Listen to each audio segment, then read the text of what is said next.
Okay, another criticism that a libertarian might offer against the determinist argument is that important parts of it rely on what's called a non sequitur. It's a logical fallacy. Um, and non sequiturs have to do with whether or not statements logically follow from one another. So, for example, somebody may say something to you like, hey, it's pouring rain outside. So if you don't want to get wet, and you're planning to go outside, you better grab a raincoat or an umbrella. And you think to yourself, like, well, yeah, that does seem to follow. Like, if it really is pouring outside and I don't want to get wet and I'm going outside, it seems to follow from that I should grab a raincoat or an umbrella or something else to protect me from getting wet. And we'd say, like, yeah, that's legit. Those claims follow from one another. If the first ones are true, then the one about having to grab the raincoat or umbrella would also seem to be true.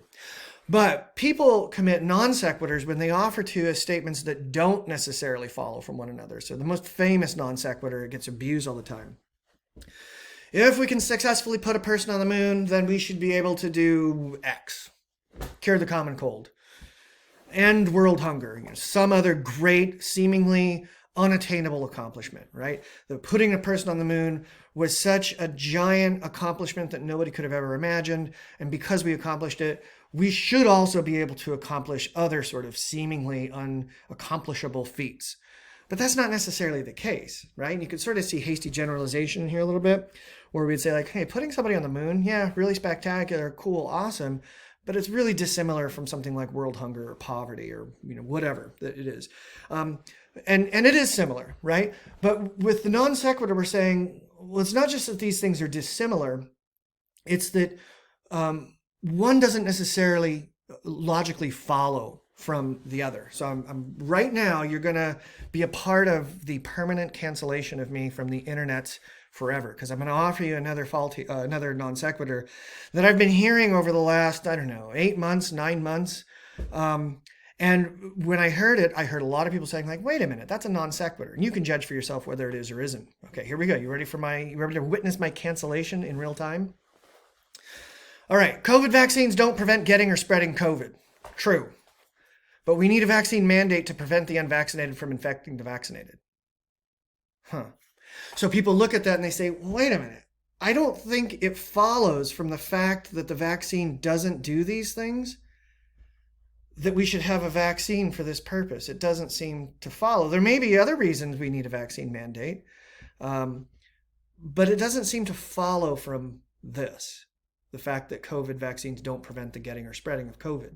Okay, so that's how non sequiturs work. Now, a libertarian is going to jump into this determinist argument, and they're going to say, a big part of your argument relies on how useful behaviorism is at predicting behavior. Just like we talked earlier about FBI profilers and Match.com and advertising, that these things are highly predictive of human behavior, and they're really valuable. They're really useful.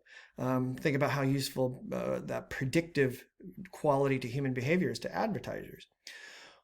But a libertarian is going to say, but you kind of go a step too far when you draw the conclusion that because predicting human behavior is useful, and because taking inventories of a particular person's psychological, biological, and environmental circumstances are useful, you go a step too far when you say that that indicates that your theory is true.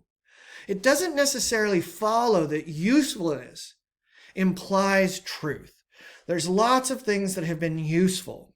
Newtonian physics, for one. Lots of things that have been useful that weren't necessarily true. So the libertarian is going to make this criticism of the determinist reliance on behaviorism and say, just because behaviorism is useful doesn't mean that it's true. And therefore, your arguments about determinism are also untrue.